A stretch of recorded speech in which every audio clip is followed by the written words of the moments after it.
hanya dengan Rp15.000 per bulan, Anda telah turut berpartisipasi dalam menyebarkan dakwah bersama Tarbiyah Sunnah. Barakallahu fikum.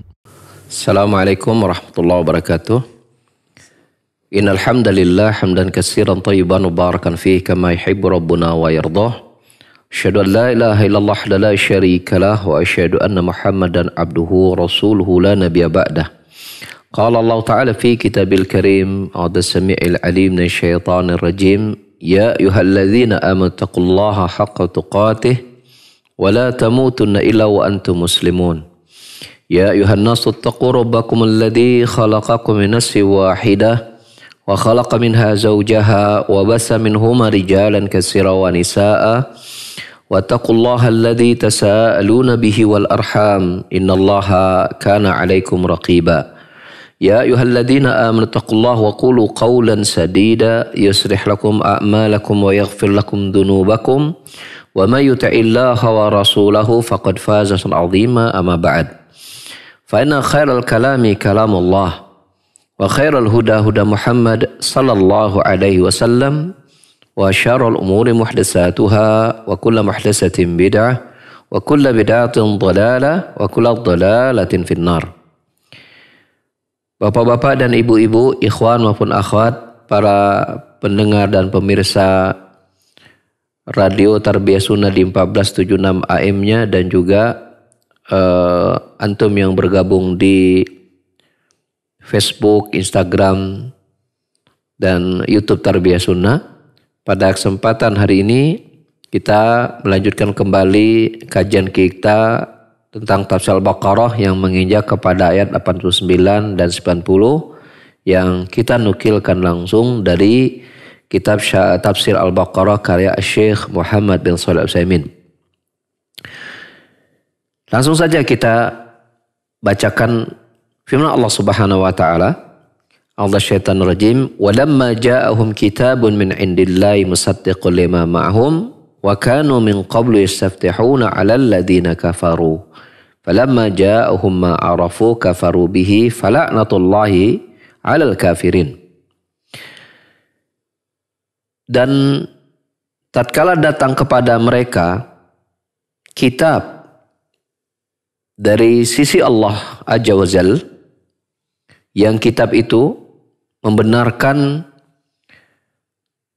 apa-apa yang ada dalam kitab mereka, itu Taurat dan Injil, yang membenarkan akan, yang mengabarkan akan kedatangan Nabi Muhammad SAW. Maka mereka yang sebelumnya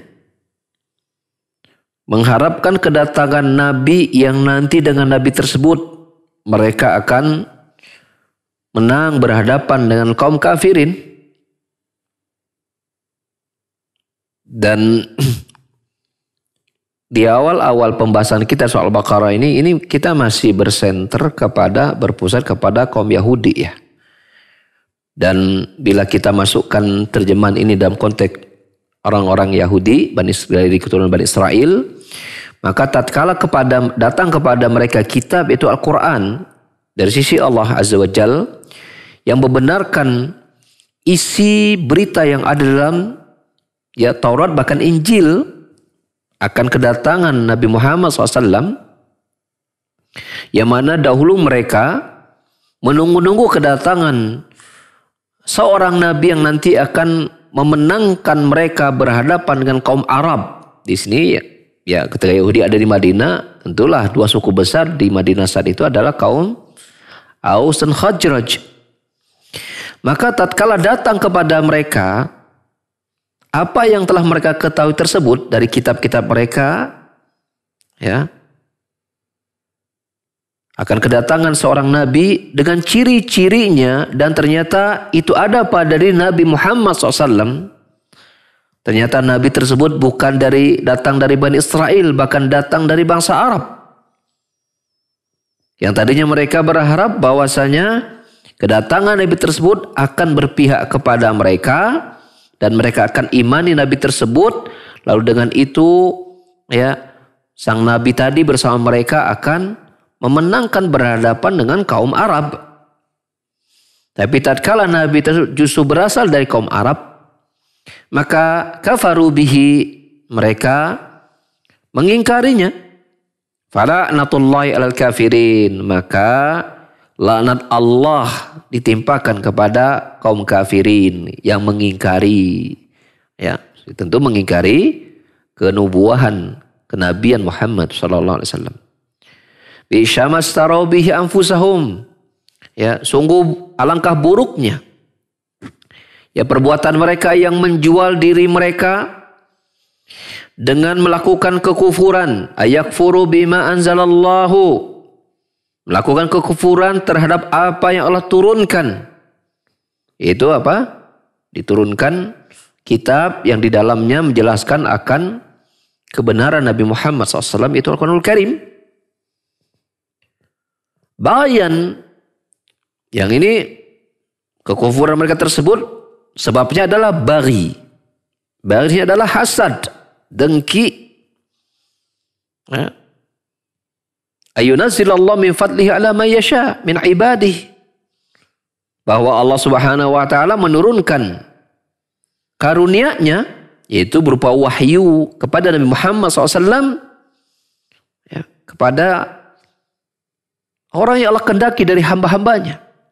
Jadi ketika kenabian itu Allah letakkan bukan kepada mereka, kepada Bani Israel tadi, bukan kepada bangsa Yahudi tadi, tapi kepada bangsa Arab, maka mereka kufur, dan sebabnya karena hasad. Faba'u bi ghadabin ala ghadab, maka akhirnya mereka mendapatkan kemurkaan di atas kemurkaan. Wal kafirina adabu muhin, dan bagi orang kafir terdapat adab yang menghinakan. Mari kita lihat kata per kata atau kalimat per kalimat dari dua ayat tadi, Al-Baqarah 89-90 tadi. Yang pertama, walamma ja'un kitabun min indillah, dan tatkala datang kepada kaum Yahudi itu kitab. Di sini kitabun tidak menggunakan Alkitab, tidak menggunakan alif lam, tapi menggunakan kitabun, nun tanwin. Ya. Ya, maknanya nakiroh, maknanya umum, dan yang dimaksud ini adalah Al-Quran yang menunjukkan akan keagungan Al-Quranul Karim, sehingga menggunakan lafaz tanwin tidak alif lam sebagai bentuk pengagungan terhadap Al-Quranul Karim. Ya. Yang mana kitab ini adalah diturunkan dari sisi Allah Subhanahu wa taala. Musaddiqul lima ma'ahum, yang membenarkan ya terhadap apa-apa yang ada pada mereka. Ya, Quran itu membenarkan apa-apa yang ada pada ya Bani Israel. Apa yang ada pada mereka yang kemudian Al-Quran sebagai pembenar? Maka di sini kata Syekh Utsaimin dan para tafsir mengatakan ini memiliki dua makna. Yang pertama adalah annahu hakama bisidqiha, bahwasanya Al-Qur'an membenarkan kitab-kitab dan rasul-rasul yang datang sebelum Nabi Muhammad sallallahu alaihi wasallam. Bahwa betul-betul kitab tersebut datang dari Allah Subhanahu wa taala. Al-Baqarah 285 nanti kita akan ketemu juga. Allah berfirman, "Amanar rasulu bima unzila ilaihi min rabbil mu'minun, qulun amana billah wa malaikatihi wa kutubihi wa rusulihi." Rasul, yaitu Nabi Muhammad SAW, beriman dengan apa-apa yang Allah turunkan yang diturunkan kepadanya dari Rabb-nya. Demikian pula orang-orang beriman pun sama. Seluruhnya mereka beriman kepada Allah, malaikat, kitab-kitab, ya, beriman kepada Allah, para malaikat, kitab-kitab, dan para rasul. Ini Al-Quran. Bahwa Al-Quran ya membenarkan semua kitab-kitab dan rasul-rasul yang turun sebelum, yang datang sebelum Nabi Muhammad sallallahu alaihi wasallam. Maka fahuwa yaqul anit Taurah annahu haq. Maka Al-Quran Ya, ketika berbicara tentang Taurat, maka Taurat itu benar. Berbicara dengan Injil juga demikian, Injil itu benar. Tentang Zabur, Zabur itu benar. Beriman kepada kitab-kitab ya yang Allah turunkan, ya, bernama Taurat, bernama Injil, bernama Zabur, ya, itu benar semuanya. Dibenarkan oleh Al-Qur'anul Karim. Ya. Jadi bila datang kepada kita ada yang mengatakan bahwasanya Taurat itu kitab Allah, kita mengatakan bahwa iya benar, maka berarti kita membenarkan kitab tersebut. Ya, itu betul-betul ya kitab-kitab yang Allah turunkan kepada para rasulnya. Makna membenarkan, Al-Quran membenarkan. Ya, makna yang kedua adalah jaa mutabiqan lima akhbar al-kutub as-sabiqah. Ya. Bahwasanya Al-Quran itu maknanya membenarkan bahwa isinya ternyata sama dengan apa yang diberitakan di dalam kitab-kitab sebelumnya, yaitu dalam Taurat dan Injil. Ya. Seperti misalnya ya, dalam Taurat dan Injil, dalam Injil disebutkan ya bahwasanya Isa bin Maryam ya sallallahu alaihi wasallam berkata, "Inni Rasulullah ilaikum." Sesungguhnya aku adalah Rasulullah bagi kalian. Musaddiqan lima baina yadayhi Taurah. Yang mana ya aku membenarkan apa-apa yang datang sebelumku, yaitu Taurat. Wa mubasysyirun bi rasulin, dan aku sebagai pemberi kabar gembira terhadap seorang rasul yang nanti akan datang setelahku yang bernama Ahmad. Lihat bahwa di dalam kitab Injil ya, Nabi Isa membawa Injil, ya Allah turunkan Injil bersama beliau. Maka Nabi Isa berkata bahwasanya aku membenarkan Taurat yang datang sebelumku, yaitu dari Nabi Musa. Ya Allah turun kepada Nabi Musa. Dan juga ketika Nabi Isa hidup, Nabi Isa berkata juga aku memberikan kabar gembira kepada kalian akan kedatangan seorang Nabi setelahku yang bernama Ahmad. Dan ternyata betullah nama Nabi tersebut bernama Ahmad atau Muhammad sallallahu alaihi wasallam. Maka ini juga bermakna bahwa Al-Quran itu membenarkan kabar yang dikabarkan dalam kitab Taurat dan Injil akan datangnya ya Nabi terakhir, yaitu Nabi kita Muhammad sallallahu alaihi wasallam. Yang di dalam Taurat dan Injil itu bukan saja menggambarkan akan kedatangan, termasuk ya, seperti misalnya dalam Taurat menggambarkan bahwa Rasul itu disebutkan namanya.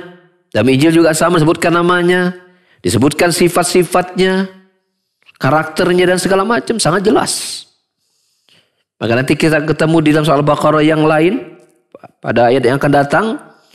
Allah berfirman, "Alladzina atainahumul kitaba ya'rifunahu kama ya'rifuna abna'ahum." Sesungguhnya ada satu golongan dari Alkitab, sini dari kalangan Bani Israil, yaitu Yahudi, yang mereka itu sangat tahu tentang Nabi Muhammad SAW sebagaimana mereka mengenal anak-anak mereka. Jadi sebelum Nabi Muhammad SAW datang, bangsa Yahudi itu sering membacakan Taurat kepada anak-anak mereka tentang ciri-ciri Nabi Muhammad SAW, Nabi terakhir yang akan datang kepada mereka, dengan ciri yang sangat detail, sangat rinci. Sehingga mereka mengenal kedatangan Nabi itu, mengenal ciri-ciri Nabi itu sama persis rekaman mereka terhadap anak-anak mereka. Saking apa? Saking hafalnya mereka tentang ciri-ciri Nabi akan datang nanti kepada mereka. Bayangkan Allah menggambarkan bahwasanya alladzina atainahumul kitaba ya'rifunahu kama ya'rifuna abna'ahum. Kita tahu bahwasanya orang yang paling tahu tentang keadaan anak adalah orang tuanya. Orang tualah yang paling mengetahui detail keadaan anak-anaknya. Maka demikian Allah menggambarkan pengetahuan bangsa Yahudi, kaum Yahudi, Bani Israel, terhadap sifat-sifat Nabi Muhammad SAW yang nanti akan datang kepada mereka. Itu artinya apa? Artinya di dalam kitab Taurat itu dijelaskan rincian sifat, baik sifat fisiknya maupun sifat akhlaknya. Itu dirinci sangat jelas.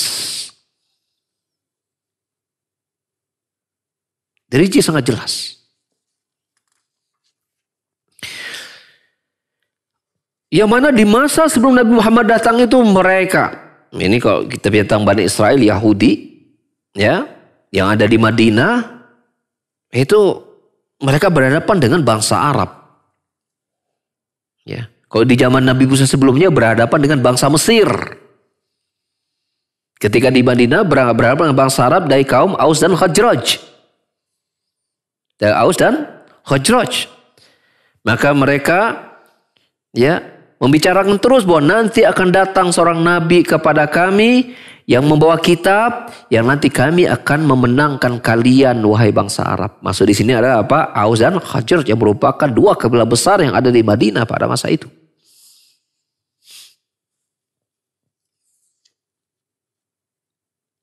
Ya.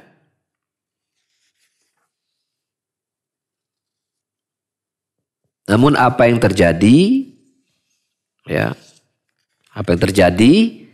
Ya, ketika nabi tersebut betul-betul telah datang kepada mereka, maka mereka ingkari. Mengapa? Karena ternyata nikmat kenabian itu kok nggak ada, kok Allah nggak turunkan kepada mereka. Padahal bila dilihat dari sejarah, bangsa nabi itu, para nabi itu berasal dari Bani Israel, keturunan Nabi Ibrahim. Nabi Ibrahim memiliki anak, ada Ishak dan Ismail. Ismail itu kemudian kan seolah-olah hilang. Ya, beritanya itu dalam sejarah dan kita juga tidak mendapatkan rinciannya kecuali sampai kepada Muhammad SAW. Tetapi dari jalur Ishak itu dirinci banyak. Ishak memiliki anak yaitu Yakub. Nah, Yakub ini bernama Israel. Yakub memiliki anak yaitu Yusuf. Ya. Dan tentang Nabi Yusuf ini Allah ceritakan bahkan dalam surat Yusuf dalam cerita yang sangat panjang. Jadi kisah tentang keturunan Nabi Yakub itu sangat sangat mendominasi. Ya, mendominasi Al-Qur'anul Karim. Sampai kepada Nabi Musa. Itu ternyata keturunan dari siapa? Dari Nabi Yakub, Israel. Isa juga demikian. Nah, dari sini bangsa Yahudi begitu pedenya mereka bahwa Nabi terakhir nanti akan diutus, pasti nggak akan jauh-jauh. Pasti juga dari Bani Israel. Dan ketika mereka berada di Madinah, mereka berhadapan dengan bangsa Arab yaitu Aus dan Khazraj, dan mereka ya meyakini bahwa nanti akan datang kepada kami seorang nabi dan membawa kitab yang kami akan memenangkan kalian wahai bangsa Arab. Ternyata nikmat kenabian itu Allah berikan kepada siapa? Kepada bangsa Arab. Mereka terima tidak? Tidak terima. Allah menyebutkan bagian karena mereka hasad. Karena tadinya mereka itu Allah beri kepada mereka, ternyata bukan kepada mereka tapi bangsa yang merupakan musuh mereka begitu. Seperti itu. Nanti akan kita lihat banyak faedah yang bisa kita petik dari perilaku Bani Israel yang seperti ini, yang itu bisa sangat menimpa kaum muslimin.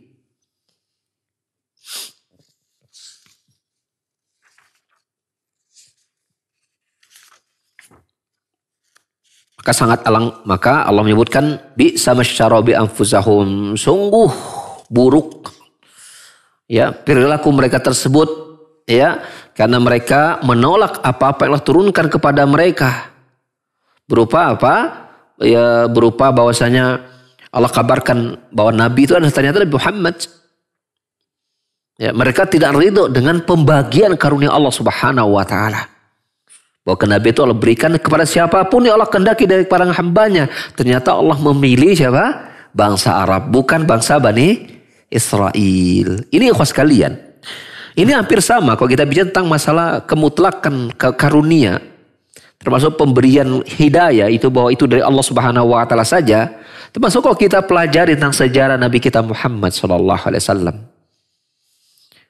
Bagaimana di ujung kematiannya bahwa sang paman Abu Thalib itu mati dalam keadaan apa? Musyrik, kufur, tidak beriman kepada keponakan sendiri merupakan seorang nabi, itu Nabi kita Muhammad SAW. Padahal kalau kita lihat sepak terjang dan sumbangsi Abu Thalib sang paman kepada Nabi sebagai keponakannya dan juga sumbangsinya dalam dakwah membela Nabi Muhammad SAW itu hampir seolah-olah tidak ada sebab yang menghalangi Abu Thalib untuk mendapatkan hidayah, seolah-olah begitu. Dari kecil Nabi sudah diasuh, dirawat dengan baik gitu kan. Diajarkan supaya dia mandiri dalam berdagang, dinikahkan gitu kan. Ketika Nabi Muhammad menjadi Rasulullah SAW, banyak kaumnya bangsa orang-orang Mekah dari kabilah-kabilahnya Muhammad, Abu Thalib membela sang keponakan. Sehingga orang-orang Quraisy yang ingin menyakiti Muhammad, mereka terhambat karena keberadaan sang paman Abu Thalib yang merupakan tokoh besar bangsa Quraisy itu membela keponakannya. Sampai pada kemudian ketika ya bangsa Quraisy bersepakat untuk memboikot, ya, menutup seluruh jalur-jalur makanan dan hubungan ke Bani Hashim, dan sang paman Abu Thalib juga ikut bersama mereka kelaparan selama 3 tahun. Ini juga Abu Thalib juga ikut terlibat di situ. Merasakan penderitaan dari intimidasi kaum Quraisy kepada keponakannya itu Nabi kita Muhammad SAW. Jadi kalau kita lihat bagaimana sumbangsi sang paman itu sudah sangat banyak. Baik sebagai keponakannya maupun sebagai Nabi kita Muhammad SAW. Tapi lihatlah, di kematiannya ternyata Allah Subhanahu wa Ta'ala takdirkan di saat kematiannya, ya justru dia tidak didampingi oleh Muhammad saja sallallahu alaihi wasallam, tapi juga didatangi oleh Abu Jahal dan Abdullah bin Umayyah yang juga mengkampanyekan ya agama nenek moyangnya, dan Abu Thalib memilih agama nenek moyang. Itu menunjukkan kepada kita bahwasanya kalau kita lihat bahwa dalam perjalanan hidupnya sang paman Abu Thalib ini, ya kalau dalam logika kita ini mesti yang paling berhak untuk mendapatkan hidayah, kan begitu. Mendapatkan karunia Islam. Tapi di sinilah Allah Subhanahu wa Ta'ala menunjukkan bahwasanya hidayah, pemberian karunia itu hanya Allah Subhanahu wa Ta'ala saja yang berhak mengaturnya. Maka ikhwas sekalian, pelajaran berharga buat kita bahwasanya ya kita memang harus bertawakal, bergantung kepada Allah Subhanahu wa Ta'ala untuk Allah menyelamatkan kita, ya, agar senantiasa kita berada di atas siratal mustaqim. Tawakal kepada Allah. Ya. Kita jangan merasa aman, ya, karena mungkin kita merasa orang tua saya ustadz. Kita jangan merasa aman, ya, suami saya, ya, orang soleh. Kita jangan merasa aman, kita hidup di lingkungan yang sudah baik. Kalau kita bersandar kepada itu, ya, maka ini merupakan bentuk pelanggaran terhadap tawakal kepada Allah Jalla wa'ala. Kurang apalagi pembinaan Nabi Nuh, Nabi Lut kepada keluarganya. Tapi lihat, anaknya Nabi Nuh mati dalam keadaan kufur. Istri-istri mereka mati dalam keadaan kufur. Padahal memiliki ayah, seorang nabi. Memiliki suami, para nabi. Di lingkungan kenabian, termasuk sang paman Rasul itu Abu Thalib, sudah melihat tanda-tanda kebenaran Rasulullah SAW. Ya, kalau dia tidak, kata Abu Thalib, kalau aku nggak khawatir celaan kaumku kepadaku, maka aku pasti akan mengikuti agama ponakannya yaitu Muhammad SAW. Maka beliau akan mengikuti agama ponakannya Muhammad, Nabi kita Muhammad SAW. Ya, nah. Apa faedah-faedah yang bisa kita petik dari ayat tadi? Yang pertama, Allah sebutkan bahwasanya Al-Quran kitabun min indillah. Bahwasanya Al-Quran itu datang dari Allah Subhanahu wa Ta'ala Yang mana Al-Quran itu adalah kalamullah subhanahu wa ta'ala. Bahwa Al-Quran itu adalah ucapan Allah yang Allah berbicara secara hakiki. Berbicara secara hakiki. Ya. Dan kita mengetahui bahwasanya ya, ucapan itu bukan ya bentuk fisik tertentu yang berdiri sendiri sehingga dikatakan bahwa Al-Quran itu ya merupakan ucapan Allah adalah makhluk Allah. Bukan. Itu bagian dari sifat Allah subhanahu wa ta'ala. Makanya kita mengatakan Al-Quran itu kalamullah walaysa bimakhluqin. Dia adalah ucapan Allah, bagian dari diri Allah dan bukan makhluk yang terpisah dari Allah subhanahu wa ta'ala. Ya.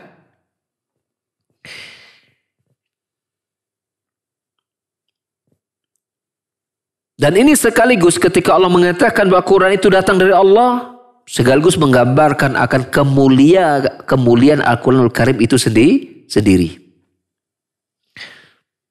Ya. Faedah yang lain bahwasanya kaum Yahudi, mereka itu dulunya sangat meyakini, mengetahui betul akan datang Nabi kepada mereka. Yang nanti Nabi itu akan ya memenangkan mereka berhadapan dengan ya, bangsa Arab. Ya, mereka tahu betul dengan keadaan Nabi tersebut. Seperti yang mereka berkata, sayub'asuna nabiyyun wa yunazzalu alaihi kitabun wa nantasiru bihi alaikum. Ya, nanti akan diutus Nabi pada kami. Bersamanya ada kitab yang kami akan menguasai kalian wahai bangsa Arab. Nah, itu bangsa Yahudi sangat yakin akan seperti itu keadaannya. Ya. Tapi ketika Nabi ternyata bukan dari mereka, bahwasanya apa? Walaupun Nabi itu ciri-ciri sama dalam kitab mereka yang mereka ketahui, mereka tolak, menunjukkan bahwa bangsa Yahudi demikianlah dalam yakhda'u lil haq. Mereka tidak mau tunduk kepada kebenaran. Ya. Walaupun sudah jelas-jelas ciri-cirinya persis seperti apa yang ada di kitab mereka. Tapi mereka tidak mau tunduk. Menunjukkan akan apa? Betapa kuatnya pembangkangan mereka. Bukti sudah sangat jelas dan mereka menguasai betul apa yang ada dalam kitab mereka tersebut. Tapi mereka tidak, ternyata bukan dari Yahudi, mereka tidak mau terima. Maka akibatnya mereka mendapatkan fala'natullah al-kafir. Mereka mendapatkan laknat Allah subhanahu wa ta'ala. Dan Allah menyebutkan bahkan secara umum. Laknat itu kepada kaum kafirin. Maka seluruh orang kafir itu mendapatkan laknat Allah Jalla wa'ala. Adapun ya, sebagian ulama, walaupun pendapat yang lemah, bahwa bolehnya melaknat orang kafir dengan penyebutan si fulan laknat Allah subhanahu wa ta'ala. Ya, ketika mereka masih hidup, maka ini tidak ada dalil sama sekali kata Utsaimin. Ya, adapun secara umum boleh. Ya, adapun mengkhususkan secara laknat kepada orang-orang tertentu dari kalangan kafirin, maka tidak ada dalil. Apatah lagi Allah Subhanahu wa taala ya melarang nabinya sallallahu alaihi wasallam ketika Nabi menyebut Allahumma al'an fulanan, ketika Nabi melanat menyebutkan orang dilanatnya disebutkan satu-satu, maka Allah Subhanahu wa taala melarang Nabi untuk melakukan demikian karena ada di antara mereka ternyata apa? Beriman kepada Rasulullah, beriman kepada Allah dan Rasulnya Muhammad SAW. Allah membolak-balikkan hati mereka. Maka melanat orang kafir yang masih hidup disebutkan orangnya dengan penyebutan tertentu ini tidak diperbolehkan karena kita tidak tahu hidayah Allah Subhanahu wa taala kepada mereka. Adapun laknat secara umum bahwa orang-orang kafir secara umum mereka dilaknat oleh Allah Subhanahu wa taala berdasarkan Al-Baqarah ini fala'natullah 'alal kafirin, dan laknat Allah itu Allah berikan kepada orang kafir. Apa artinya laknat? Laknat itu artinya al-bu'du min rahmatillah, yaitu mereka dijauhkan dari rahmat Allah Jalla wa ala. Dijauhkan dari rahmat Allah Jalla wa ala. Kok bisa demikian? Padahal di lapangannya kita saksikan banyak kok orang-orang kafir, mereka dari sisi materi mereka kaya-kaya. Dari sisi fisik mereka sehat-sehat. Ekonomi makmur-makmur. Apa mana rahmat Allah tidak diberikan kepada mereka tersebut? Maka kita mengatakan ya bahwa rezeki materi dunia Allah tidak bedakan mana kafir mana mukmin. Tapi rahmat Allah di sini artinya rahmat Allah yang khusus itu apa? Hidayah, taufik, keimanan Allah tidak berikan dan jauhkan dari mereka. Illa man rahimah rabbuh. Kecuali mereka yang Allah rahmati dan Allah berkehendak untuk memberikannya hidayah. Ya, tapi secara umum bahwa mereka itu dijauhkan rahmat dari Allah Subhanahu wa taala illa ya ayyasha Allah jalla wa ala, kecuali mereka yang Allah kehendaki untuk mendapatkan hidayah. Adapun orang kafir yang sudah meninggal pun ya pun tidak dibolehkan kita melaknat yang sudah meninggal.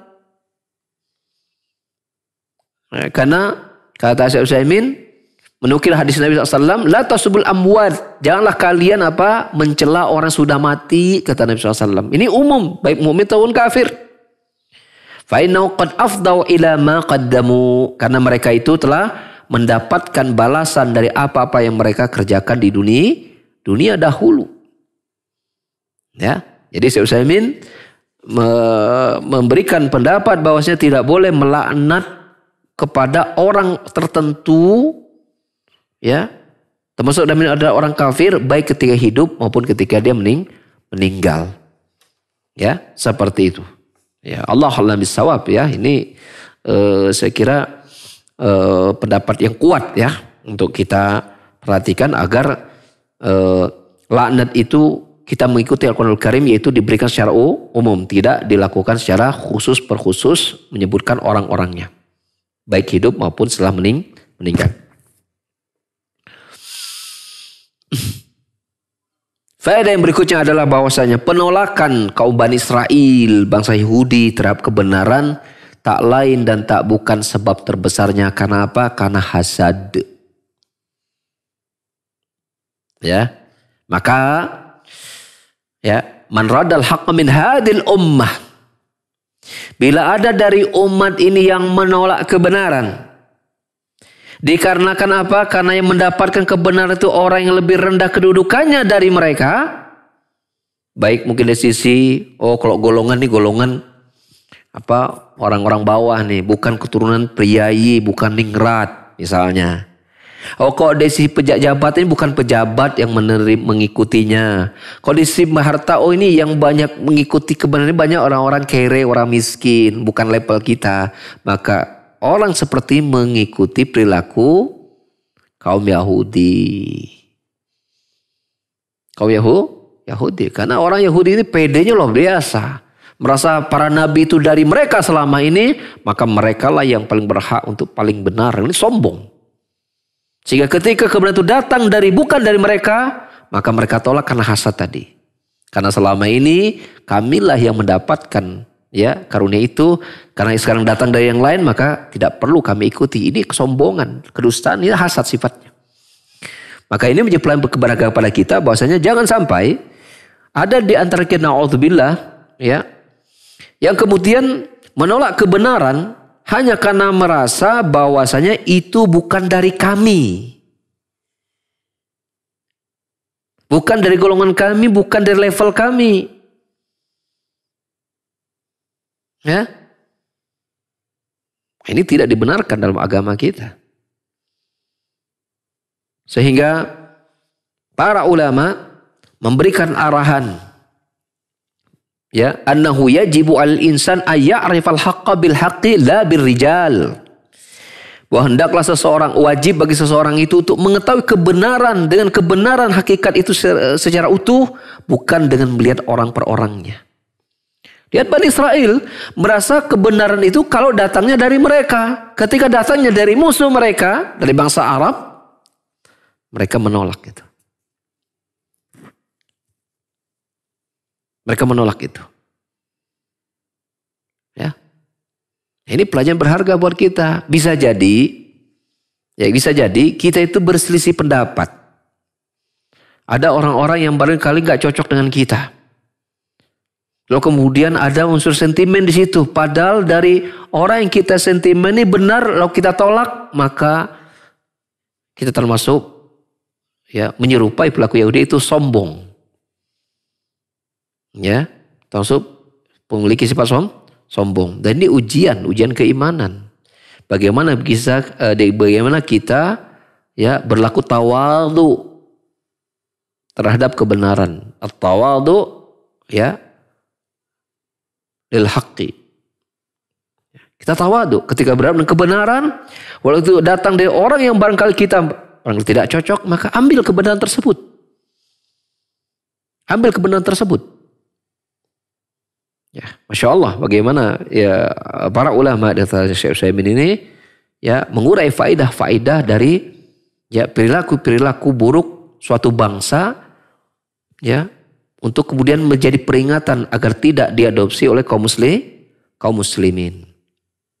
Ya, seperti itu. Jadi ternyata ini membicarakan tentang Bani Israel, tapi di sana ternyata terurai ya bagaimana akhlak-akhlak buruk yang harus dijauhi agar kaum muslimin tetap berada di jalur akhlak yang mulia.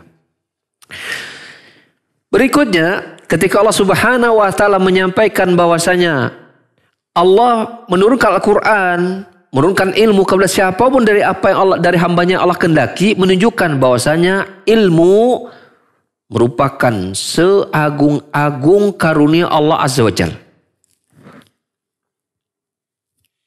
Dan tidak diragukan lagi bahwa ilmu itu lebih mulia, lebih baik daripada harta. Nah, saya sudah memberikan contoh kasus begini. Jika Anda, kata Rasulullah, wa idza aradta an ta'rifal farqa baina fadlil ilmi wa fadlil mal, fanzur ila ulama fi zaman khulafa as-sabiqin. Jika kamu ingin melihat perbedaan antara keutamaan ilmu dan keutamaan harta, maka lihatlah keberadaan para ulama di zaman khulafa as-sabiqin. Ya, di zaman para khalifah yang sebelumnya. Ya, kita lihat.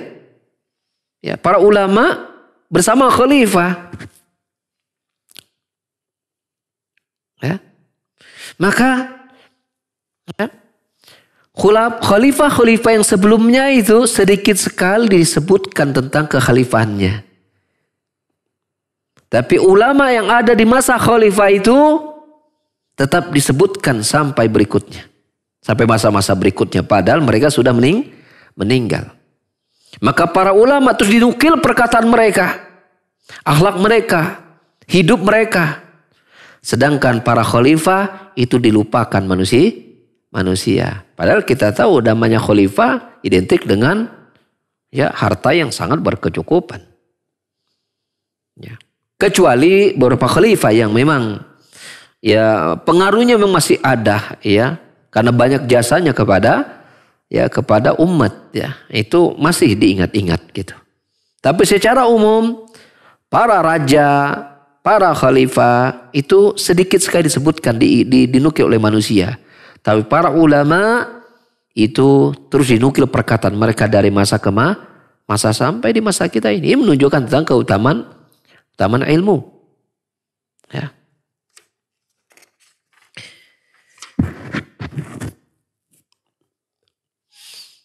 Dan Allah Subhanahu wa taala memberikan karunia kepada siapapun yang Allah kehendaki. Ini menunjukkan bahwasanya Allah itu memiliki kehendak. Ya. Dan kehendak Allah ini ada yang umum sifatnya, ada kehendak Allah yang Allah kehendaki terjadi, yang Allah cintai, ada yang tidak. Ya. Kehendak Allah itu ya bila Allah berkehendak terjadi, dan bila Allah tidak berkehendak tidak akan terjadi. Dan tidak semua yang terjadi itu di atas kehendak Allah itu Allah cintai. Dan setiap apapun yang terjadi itu diiringi dengan hikmah dari Allah Subhanahu wa taala. Yang hikmah itu kita ketahui, ada yang kita bisa kita ketahui, ada yang tidak.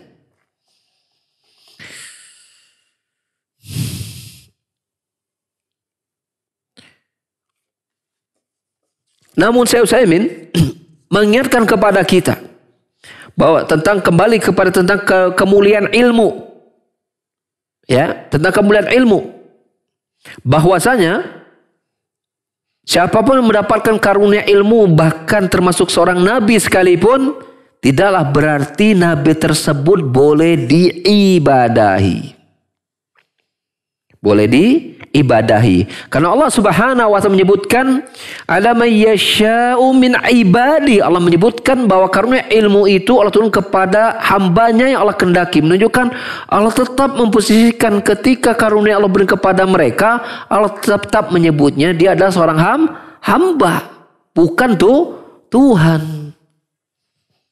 Ini sekaligus bantahan kepada orang-orang Nasrani, ya, yang berlebihan menempatkan Nabi Isa sebagai Tuhan.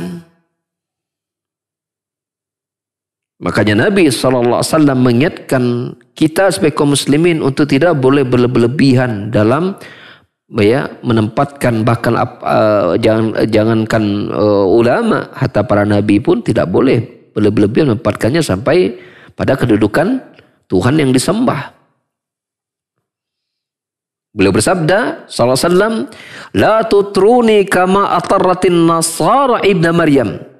Innama ana Abdullah faqulu abduhu wa rasuluh. Janganlah kalian, ini Nabi memberikan pesan kepada kita umat Islam secara khusus.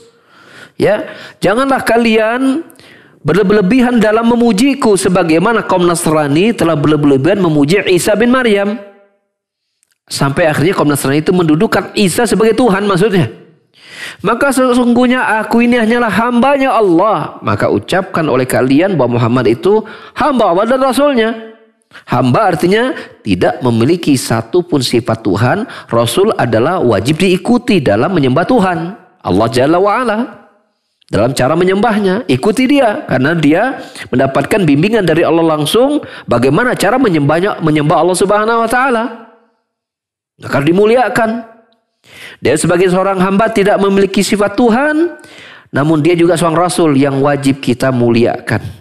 Tapi jangan sampai memuliakannya berlebihan sampai melewati batas, ya, dirinya sebagai hamba Allah Subhanahu wa ta'ala. Maka Nabi ingatkan jangan sampai umat Muhammad, umatnya itu berlebihan seperti kaum Nasrani berlebihan telah menempatkan Nabi Isa itu melebihi batas dirinya sebagai seorang hamba. Ya, menganggap Nabi Isa itu Tuhan.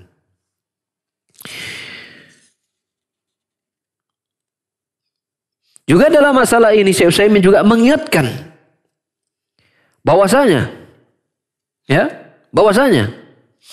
seseorang yang Allah berikan kemuliaan ilmu, keutamaan ilmu, maka hendaklah ayyakuna a'bada lillahi min ghairihi. Hendaklah dia menjadi seseorang yang paling rajin beribadah kepada Allah daripada selain mereka. Ya. Karena lihatlah keberadaan Nabi kita Muhammad SAW.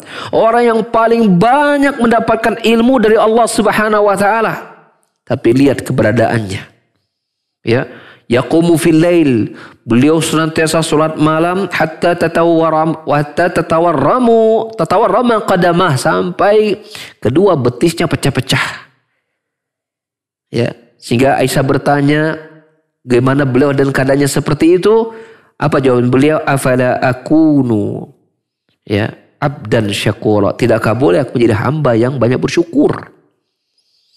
Jadi orang yang paling mendapatkan ilmu paling banyak, hendaklah mereka adalah orang yang paling banyak beribadah kepada Allah Subhanahu wa ta'ala sebagai wujud bersyukurnya kepada Allah karena Allah telah berikan karunia ilmu.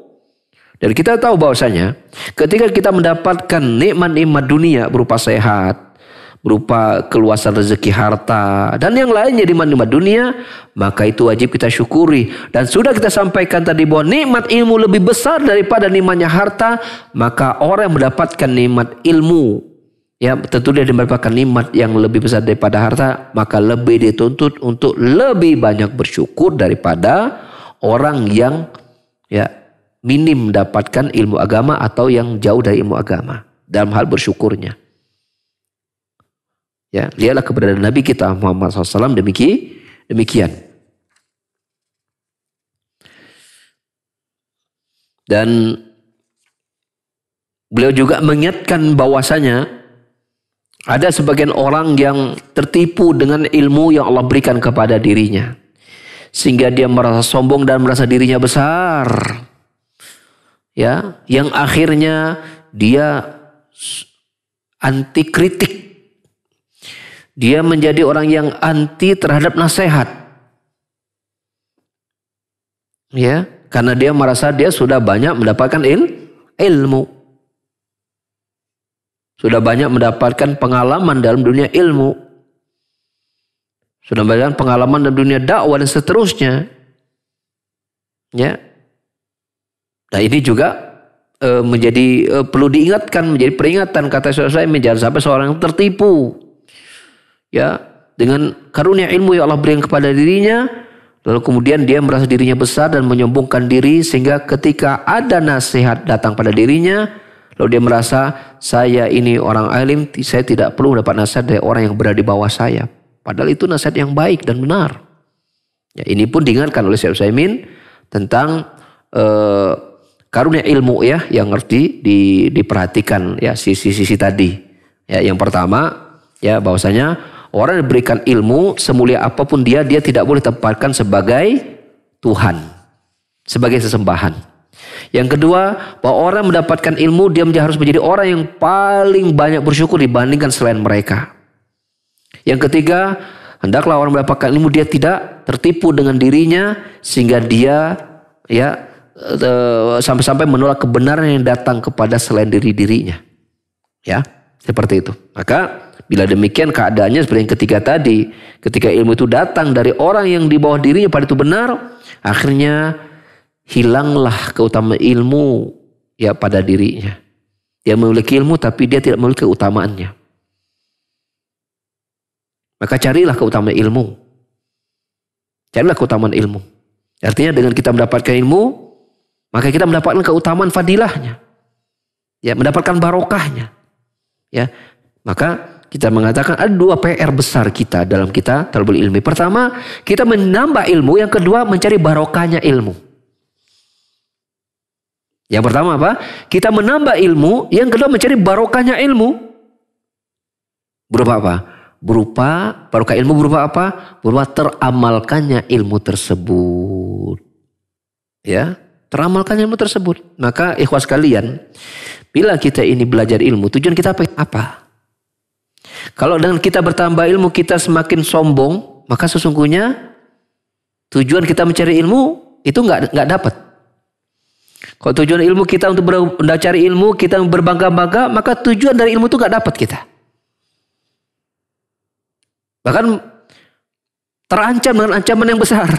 Kata Nabi SAW dalam hadits Muslim, "Man talabal ilma ya liyusiba bihi ad-dunya lam yajid irfal jannah," kata Nabi SAW. Barang siapa ya man talabal ilma mimma yutaha bihi wajhullah, barang siapa yang mencari ilmu yang ilmu itu harus dicari untuk mendapatkan bertemu melihat wajah Allah Subhanahu wa taala pada hari kiamat, mendapatkan ridhonya Allah Subhanahu wa taala, tapi dia cari karena untuk mendapat tujuan dunia, maka dia tidak akan mencium harumnya surga.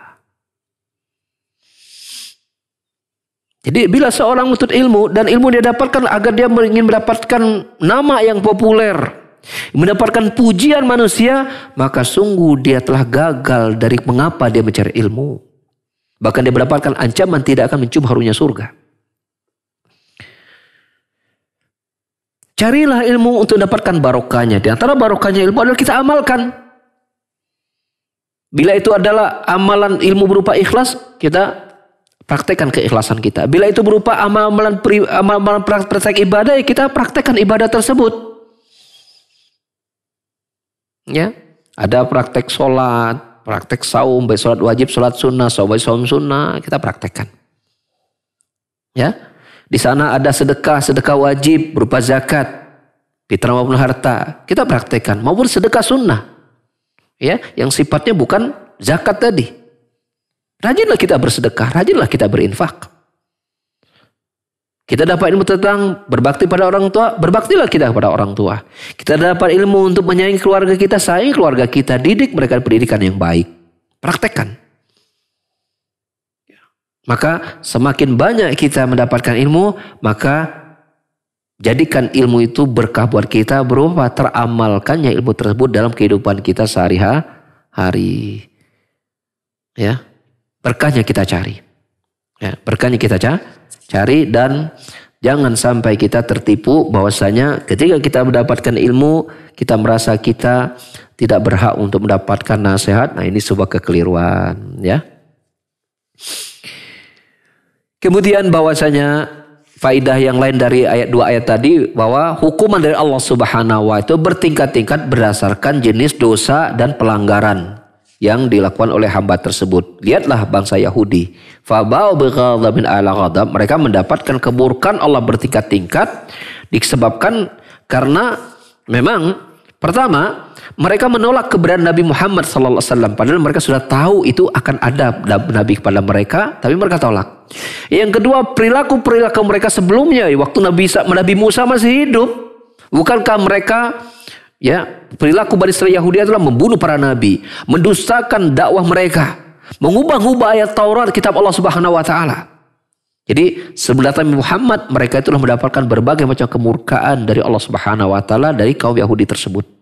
Dan ketika Nabi Muhammad mereka tolak juga, bertambah-tambah lagi kemurkaan Allah Subhanahu wa Ta'ala kepada mereka. Maka saya mengambil faedah, demikianlah murkanya Allah Subhanahu wa Ta'ala kepada perbuatan dosa. Semakin bila satu dosa dapat dilakukan, maka murka Allah. Dosa lagi ditambah, bertambah lagi murka Allah Subhanahu wa Ta'ala bila dia tidak bertobat kepada Allah Jalla wa Ala. Ya. Faedah yang lain bahwasanya penting bagi seorang untuk memperhatikan, menjauhi sifat istikbar, yaitu menyombongkan diri. Karena orang menyombongkan diri itu, dia akan dihukumi berupa apa? Keadaannya nanti akan dibalikkan oleh Allah Subhanahu wa Ta'ala 180 derajat. Yahudi ketika dia di dunia menolak kebenaran, menolak dakwah para nabi rasul, dia merasa dirinya mulia, maka lihat di hari kiamat Allah berkata, ya walil kafirina adabun muhin. Bagi orang kafir di hari kiamat dia mendapatkan adab yang menghinakan. Langsung 180 derajat berbalik. Di dunia mungkin dia merasa dirinya besar, nanti di akhirat dia mendapatkan adab dalam keadaan dia sangat hina dinah. Akan berputar. Itulah akibat dari orang sombong. Ya, kesombongan itu ya menjadi sebab, ya, istikbar itu merasa sombong, itu merasa diri itu besar. Justru sifat merasa indah nanti akan membuat dia kecil nanti pada akhirnya. Yang betul apa? Merasa dirilah kecil, nanti Allah akan besarkan gitu. Namanya tawadhu. Ya, selalu merasa diri kita itu tidak tahu apa-apa, selalu merasa diri kita itu terus mau belajar, selalu merasa diri kita belum punya ini, merasa belum punya itu akan Allah muliakan. Kata Nabi SAW, ma tawadhu abdun illa rafa Allah. Tidak seorang itu tawadhu, merasa dirinya ya tidak punya, kecuali Allah akan tinggikan derajatnya. Orang yang sudah mendapatkan ilmu tapi dia merasa dirinya belum berilmu, maka Allah akan tambahkan ilmu kepada dirinya, Allah akan tinggikan derajatnya. Orang yang merasa sudah mendapatkan harta tapi dia merasa apa? Dia enggak kaya, dia masih sedikit, dia hanya berusaha untuk ya menjalankan amanah Allah Subhanahu wa Ta'ala, maka Allah akan tambahkan kekayaannya. Semakin dia merasa Allah berikan dia rezeki, dia bagi sedekah, maka Allah akan tambahkan pada dirinya. Diberikan jabatan, tetap dia merasa bahwa jabatan itu adalah titipan, dia tidak merasa sombong dengan jabatannya, dia akan terus tawadhu dengan jabatannya. Maka Allah akan tambahkan kemuliaan kepada dirinya. Ya, maka merasa besar merupakan sebab itu dia akan dikecilkan. Merasa kaya merupakan sebab dia akan dimiskinkan. Merasa tinggi merupakan sebab dia akan direndahkan. Merasa benar dia akan dihukumi dengan apa? Kebodohan. Ya, merasa pintar akan dihukumi dengan apa? Ketidakpintaran. Orang kalau merasa pintar itu kan, maka dia akan berhenti pada satu yang dia kuasai. Dia tidak akan nambah lagi. Dia merasa dirinya udah pintar, gak perlu nambah lagi, kan begitu. Maka dia akan berhenti di situ dan tidak akan bertambah lagi kepintarannya. Dan ketika orang bertambah pintar, dia akan menjadi bodoh. Maka hindari sikap merasa begitu. Ya.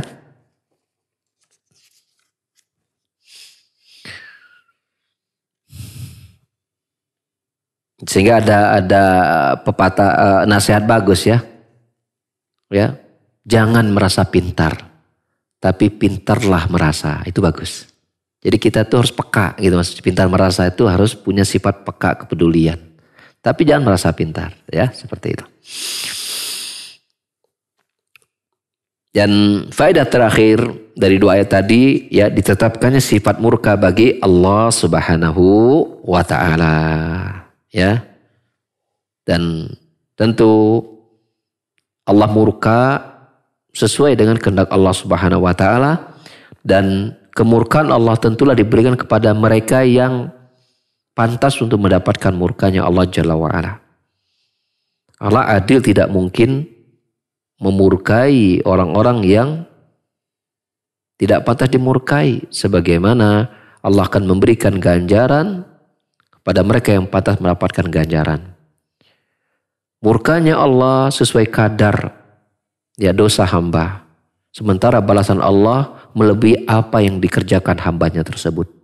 Maka para ulama dari ayat dan hadis yang mereka pelajari, mereka membuat sebuah pernyataan yang sangat luar biasa. Kata mereka, masuknya seseorang ke dalam neraka karena keadilan Allah Subhanahu wa taala. Dia pantas dihukum karena kesalahannya. Sedangkan masuknya seorang hamba ke dalam surga itu karena karunia Allah Subhanahu wa taala, karena balasan surga itu jauh lebih besar daripada apa yang pernah mereka kerjakan dulu di dunia ya. Demikian barangkali apa yang bisa kita kaji pada hari ini, dan barangkali masih ada waktu tersisa ya, kita buka sesi tanya jawab bila ada ya. Kalau nggak ada berarti nggak ada. Kita tutup kalau begitu mah. Nggak, silakan Kang Cepi. Syukran Ustadz atas pemaparan materi yang disampaikan, dan ikhwati man azani Allah wa iyyakum, kami mengundang kepada antum yang akan bertanya kepada Ustadz di sesi tanya jawab bisa melalui line telepon di nomor 02286862637 atau bisa melalui pesan singkat ke nomor 081122711476. Baik, sudah ada pertanyaan yang masuk Ustadz. Dari Abu Hilman di Bandung. Ustadz, sejauh mana kita harus mencintai dan menghormati keturunan dari Nabi Muhammad SAW, dan apakah berlebihan dalam mengagungkan Nabi, keturunan Nabi, termasuk tasyabuh dengan bangsa Yahudi? Ustadz, silakan. Iya, baik. Ada memang dalil dari Nabi SAW untuk memuliakan Ahlul Baitnya. Ya, keturunan beliau itu ada.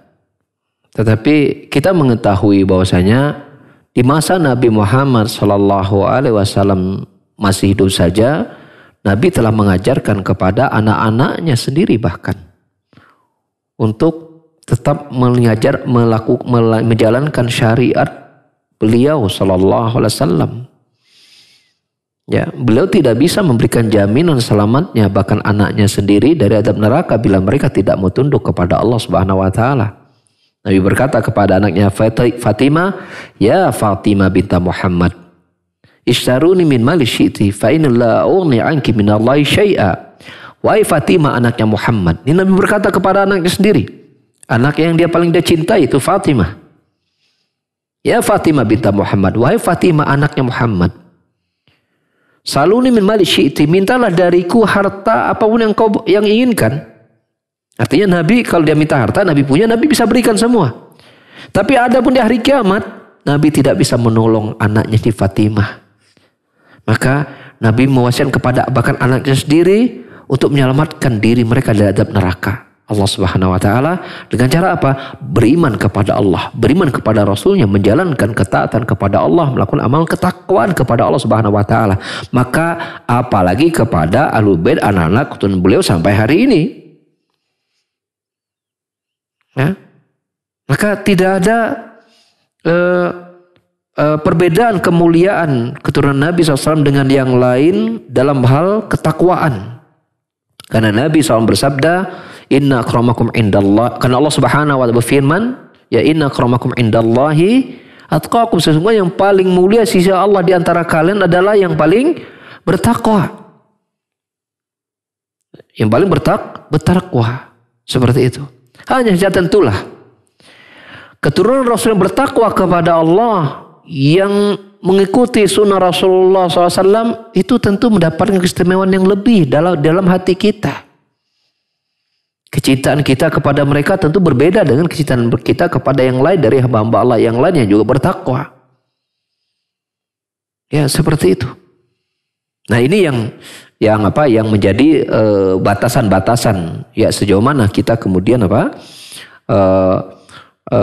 memuliakan anak-anak keturunan Rasulullah sallallahu alaihi wasallam. Seperti itu, ya. Dan tentulah perbuatan berlebihan dalam mendudukkan mereka bagian dari tasyabuh kepada ahlul kitab. Iya. Sebagaimana yang kita sebutkan tadi, Nabi bersabda bahwa Nabi melarang kita untuk berlebihan dalam memuji beliau, termasuk anak keturunan beliau. Karena kaum Nasrani telah berlebihan memuji Isa, mendudukkan Nabi Isa sebagai apa? Memiliki sifat Tuhan. Maka bila pada hari ini ada seseorang yang mendudukkan anak-anak keturunan Nabi Muhammad SAW memiliki sifat dari sifat-sifat ketuhanan, tentu ini perbuatan yang berlebihan dalam memuliakan mereka. Allahul Bissawab. Syukran Ustaz atas jawabannya, dan kami mengundang kepada para pendengar dan pemirsa yang akan bertanya langsung kepada Ustaz melalui line telepon.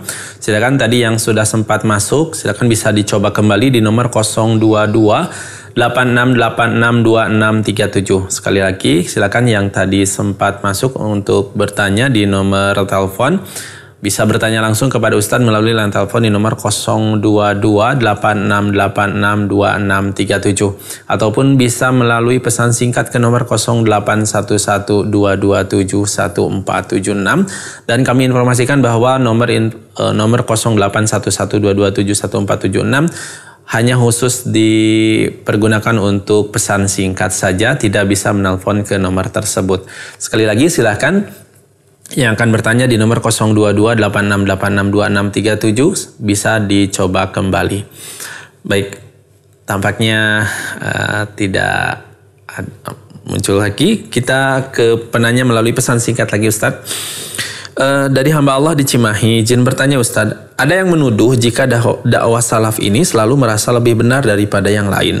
Adakah cara dakwah supaya anak tidak dituduh merasa paling benar walaupun dakwah di sekitar orang-orang terdekat? Silakan Ustadz, mohon nasihatnya. Ya, barakallahu fiik, ya. Ada pernyataan dari sebagian orang, tentu tidak semua orang ya, yang mengatakan bahwasanya dakwah salaf itu merasa dakwah yang paling benar ya, seperti itu. Pernyataan ini tentu kita harus harus lihat dulu penempatannya tentunya ya, termasuk penempatan. Karena di antara bentuk hikmah adalah kita menempatkan sesuatu sesuai pada tempatnya. Pertama kita lihat dulu dari sisi isi dakwah. Yang kedua kita lihat dari sisi orang yang mendakwahkan. Kalau lihat dari sisi dakwah, sesungguhnya dakwah salaf adalah dakwah memang paling dakwah yang hak. Dakwah salaf artinya dakwah yang merujuk kepada generasi salaf, yaitu ya generasi para sahabat, tabi'in dan tabi'ut tabi'in. Dan saya kira ini sudah disepakati semua kaum muslimin ya, bahwasanya tidak ada yang paling baik dalam memahami agama ini dan yang paling baik pula dalam mempraktikkannya kecuali 3 generasi ini. Ya, apatah lagi Rasulullah SAW sudah jelas-jelas bersabda pada Muslim bahwasanya khairun nasi qarni tsumma ladina yalunhum tsumma ladina yalunhum, sebaik-baik manusia adalah mereka yang hidup di masaku, di zamanku, di generasiku.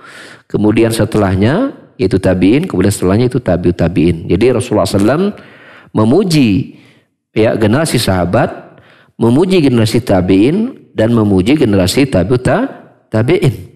Dan pujian Rasulullah otomatis ini pujian dari Allah Subhanahu wa Ta'ala. Maka mereka mulia bukan saja dengan penguasaan ilmu tentang agama warisan Rasulullah SAW, tapi juga mulia dengan amal-amal yang mereka buktikan dari ilmu yang telah mereka ketahui tadi.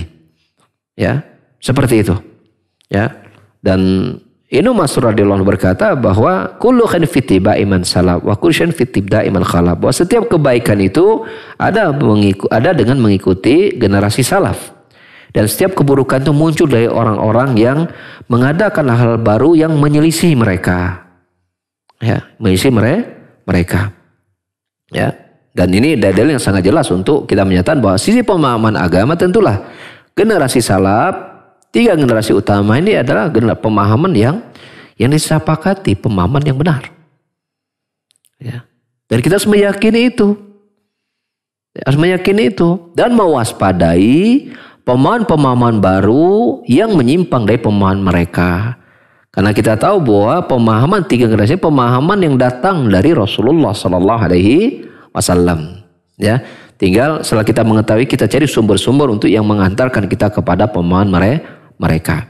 Itu. Ini yang pertama dari sisi konten ya, dari sisi kontennya, bahwa isi dakwah salaf ada dakwah yang hak. Yang kedua dari sisi orang yang mendakwahkannya. Nah, yang ini ya, bisa kemudian melahirkan, bila tidak pandai-pandai dalam membawakannya, kadang-kadang orang menyimpulkannya dengan kalimat yang tadi, merasa paling benar gitu kan. Padahal sebenarnya kalau mendakwahnya dengan cara yang tepat, maka kalimat itu tidak akan muncul. Ya, mungkin dia ada kalimat ini benar sih, tapi kayaknya Anda belum siap atau apa gitu. Jadi bisa jadi mungkin metode kita dalam menyampaikannya yang barangkali perlu kita perbaiki sehingga tidak muncul statement-statement yang seperti itu.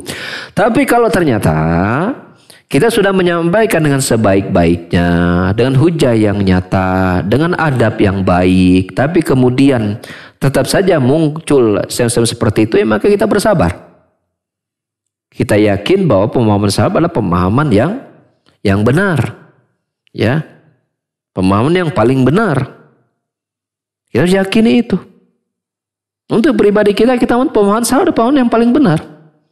Namun bagaimana kita menyampaikannya kepada orang lain, lalu kemudian tidak menimbulkan friksi yang seolah-olah ada otonomi kebenaran yang ada di situ. Ya, karena begini, orang-orang yang kemudian kalau kita bicara tentang sebuah konsekuensi, bahwa mereka yang menyatakan bahwa Anda ini merasa paling benar, sesungguhnya pernyataan itu juga berada pada dirinya. Ketika dia menolak itu, berarti dia juga merasa bahwa apa yang pada dirinya juga paling benar, kan begitu? Sama saja hakikatnya. Orang yang mengatakan itu juga dia merasa bahwa apa yang dia miliki juga paling benar, kan begitu? Jadi artinya ya semua orang akan meyakini dengan apa yang dia yakini bahwa itu adalah benar. Tinggal PR kita adalah tentu bagaimana kita menyampaikan dakwah ini sehingga kebenaran itu bisa diterima dengan jujur ya, seperti apa, dan objektif seperti apa adanya, dengan ilmu yang mapan, dengan cara yang baik dan adab yang bagus gitu ya, sehingga tepat sasaran ya. Bila sudah kita maksimalkan lalu muncul hal yang seperti itu, ya kita bersabar.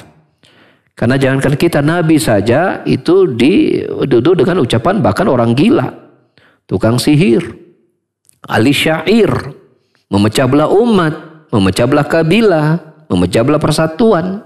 Itu Nabi SAW.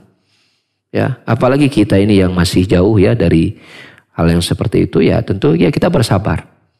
Ya, tinggal bila ada muncul seperti itu, kita harus banyak evaluasi internal diri kita sendiri. Bisa jadi memang cara kita berdakwahnya yang belum mapan ya, varian dakwah kita yang mungkin belum banyak, belum luas ya, jadi terkesannya kaku, tidak luas gitu kan, mungkin seperti itu. Atau informasi yang disampaikan kita belum lengkap ya, kita harus banyak muhasabah saja ya untuk memperbaiki diri sehingga kita bisa memperbaiki cara kita berdakwah di kemudian hari, sehingga dakwah ini ya, dakwah hak ini bisa dinikmati oleh semua pihak ya, seperti dari kalangan manusia. Ya insyaallah taala ya. Barangkali cukup ya, kita cukupkan kajian kita di hari ini. Semoga Allah Subhanahu wa taala senantiasa berikan selalu bimbingan kepada kita agar kita selalu mendapatkan ya ilmu yang benar dan dapat mengamalkannya ya, menjadi dan amal itu diterima oleh Allah Subhanahu wa taala. Amin Allahumma amin. Subhanakallahumma bihamdika asyhadu an la ilaha illa anta astaghfiruka wa atubu ilaik. Wa akhiru da'wana alhamdulillahirabbil alamin. Wassalamualaikum warahmatullahi wabarakatuh.